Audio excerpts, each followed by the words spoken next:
Amigos televidentes, nuevamente con ustedes, en Ojo con la Vista, estamos tratando el tema de migraña, ese dolor de cabeza que puede limitar muchas veces sus actividades diarias. Recuerden que nuestra línea de contacto vía electrónica es ojoconlavista@hotmail.com y estamos en las redes sociales de Facebook, YouTube y Twitter bajo la misma cuenta Ojo con la Vista. Nuestra invitada del día, la doctora Yaneris Peguero, neurooftalmóloga, quien nos está tratando el interesante tema de las migrañas. Doctora, ¿cuántos tipos de migrañas pueden existir? Realmente existen varios tipos de migraña, muchos tipos de migraña, pero podemos mencionar como los casos más importantes o los más comunes, dos tipos de migraña. La migraña que conoce casi todas las personas, que es la migraña con aura, que es la migraña clásica.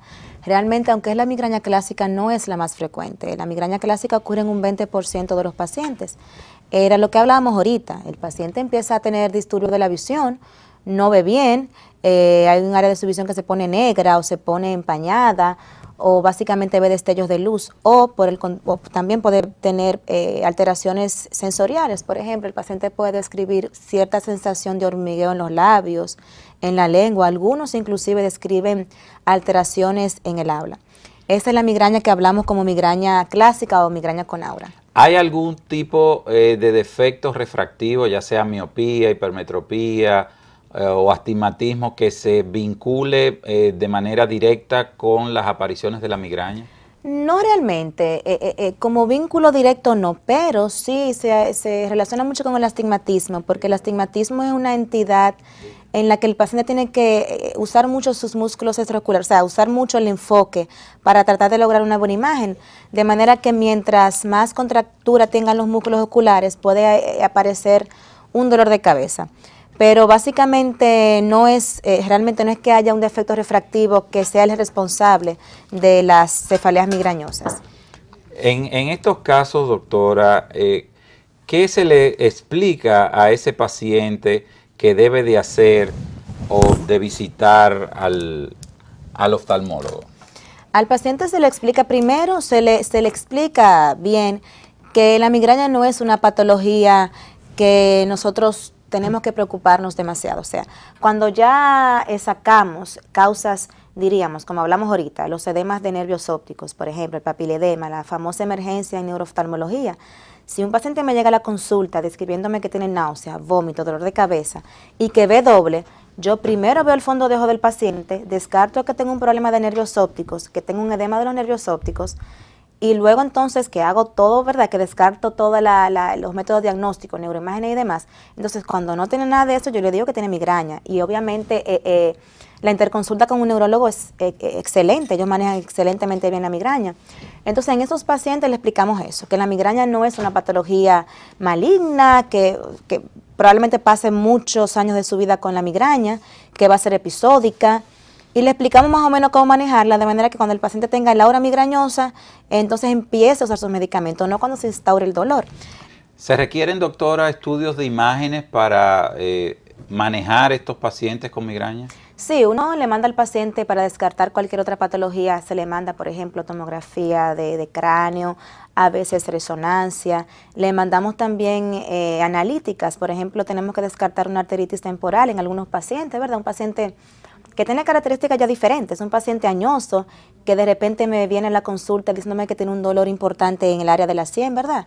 En el área temporal, que también me dice el paciente que pues tiene sensibilidad aumentada en el cráneo cuando se peina. Entonces a esos pacientes se le manda a hacer analítica especial, analítica para descartar otras causas del dolor de cabeza. Básicamente eso es lo que Y pues bien, siempre explicar al paciente ese tipo de cosas, hablar si el paciente tiene antecedentes familiares, yo pienso que eso es muy importante. Y básicamente cuando le mencionaba los tipos de migraña, hay una parte de la migraña que es la migraña común que no tiene aura. O sea, el paciente le da un dolor de cabeza importante, un dolor migrañoso y no tiene esos síntomas que hablamos ahorita de las auras. La clasificación de la migraña va a depender de ese signo que el paciente puede predecir, lo que se define como el aura. Sí, realmente hay varias clasificaciones, pero las más útiles para la vida diaria del médico es basado en si tiene o no tiene aura. De hecho, la migraña, vamos a ver aquí que la migraña con aura, que es la migraña que nosotros llamamos migraña clásica, corresponde al 20% de los pacientes. Sin embargo, la otra migraña, que es la migraña común, que no tiene aura, esa migraña realmente es más común, representa más o menos el 80% de los casos de migraña.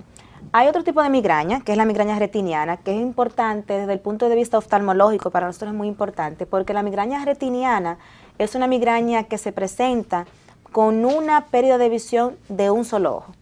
O sea, el paciente llega a la consulta diciendo que hubo un día, estaba en su casa, dejó de ver de un ojo y luego se presentó, antes de una hora, se presentó el dolor migrañoso. ¿Por qué se considera o se define retiniana? Bueno, retiniana porque hay una pérdida de visión monocular, ¿verdad? Y muchas veces hay que descartar causas como, por ejemplo, infartos de la arteria central de la retina y a veces émbolos que vienen de la arteria carotídea, porque la arteria carotídea puede tener placas de ateromas que viajan a través, ¿verdad?, del torrente sanguíneo y se instalan en la retina y en vasos capilares que son vasos retinianos, que uno habla de vasos retinianos, pero son pequeñitos, o sea que cualquier émbolo diminuto puede obstruir el flujo sanguíneo y pues presentar un oscurecimiento visual. Pero cuando no hay esa causa, cuando descartamos que fue un émbolo que hizo una obstrucción de la arteria retiniana, entonces estamos hablando de una cefalea migrañosa, una cefalea que hizo que el paciente dejara de ver por unos minutos y luego, después de esa pérdida de visión momentánea, monocular, entonces pasó posteriormente a la cefalea migrañosa. ¿Se consideran emergencias en la oftalmología estos hallazgos de que el paciente llegó con la pérdida de visión de un solo ojo de repente, que yo estaba viendo en la oficina y de repente borré sobre el escritorio un lado? ¿Esto es una emergencia considerada? Sí, son casos que ameritan realmente atención, que ameritan estudio. Como estaba mencionando, pacientes, por ejemplo, con arritmias cardíacas, que sueltan un émbolo, un pedacito, diríamos, no sé cómo describirlo para que entiendan, pero coágulo, un coágulo, un pedacito, exacto, un corcho exacto, que va flotando en el agua. A través del torrente sanguíneo, entonces ese corchito, ese pedacito de sangre, tapó una arteria. Eso es una emergencia, ¿no? Es una emergencia porque puede pasar a la arteria de la retina, pero me puede pasar, ese émbolo puede pasar al cerebro y darme un ACV, lo que llamamos derrame cerebral, pero puede pasar en el corazón. Entonces, cuando llega un paciente, en ese caso, que me está diciendo que no ve de un ojo, que de repente estaba normal en su casa y dejó de ver de un ojo, yo tengo que investigar posibles causas, o sea, tengo que buscar cuál es la etiología de esa pérdida de visión monocular. Inclusive hay, por ejemplo, hemianopsia, o sea, pérdida de visión de una sola parte del campo visual, que son responsables, o sea, que son gracias a un ACV. Paciente que tuvo un infarto cerebral, a veces ni se dan cuenta de lo diminuto que fue el infarto y vienen a consulta porque tuvieron una hemianopsia, porque dejaron de ver una parte de su visión. Entonces uno tiene que estudiarlo más profundamente. Estos dolores de cabeza asociados con esta pérdida de visión pueden dejar algún tipo de lesión en el campo visual o la agudeza visual, valga la redundancia, de nuestros pacientes. Normalmente no. Si son migrañas, si la causa de esa alteración visual es por la migraña, normalmente no hay una secuela neurológica importante. Cuando llegan estos pacientes, ¿cómo se maneja? Hemos hablado de los tipos de migraña, la clasificación. Háblenos sobre el tratamiento. Ya tenemos la migraña, tenemos el dolor de cabeza, no podemos hacer nada. Y llamamos al doctor. ¿Qué usted va a hacer con ese paciente? Lo primero es, como le decía anteriormente, el neurólogo es la pieza clave en este manejo. Porque, ¿qué usamos en la migraña? Bueno, en la migraña se usan diversos tipos de medicamentos.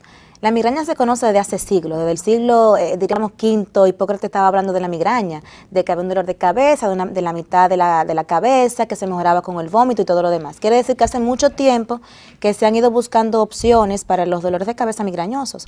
El primer grupo de medicamentos que podemos usar cuando el dolor de cabeza la migraña no es tan intensa, que está empezando, por ejemplo, es el grupo de medicamentos que consideramos antiinflamatorios no esteroideos, los que llamamos AINES.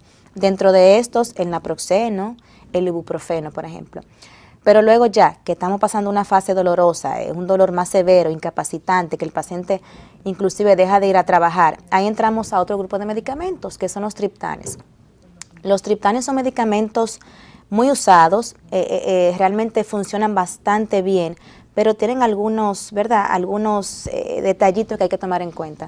Detalles, por ejemplo, como pacientes cardíacos, pacientes hipertensos, este tipo de pacientes no pueden usar triptanes porque los triptanes lo que hace es, lo que producen una vasoconstricción, o sea, estrechan los vasos sanguíneos, y si un paciente tiene un antecedente arterial importante, que sea hipertenso mal controlado, que sea un paciente que sufra del corazón, estos pacientes no deben usar triptanes porque va a disminuir su riesgo sanguíneo.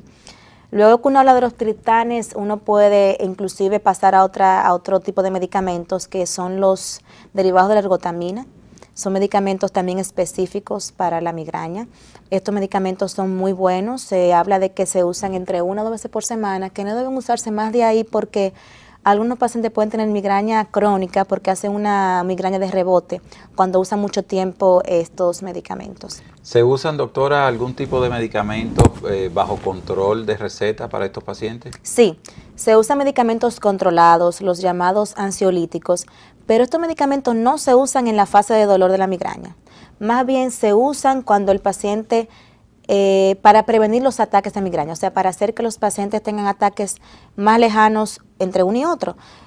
Ansiolíticos, inclusive se usan antidepresivos, y también se han usado beta bloqueadores. Ok, excelente, doctora Peguero. Estamos cubriendo todo lo que es el tema de la migraña y su tratamiento. Amigos, vamos a una pausa y en un parpadeo retornamos nuevamente con ustedes.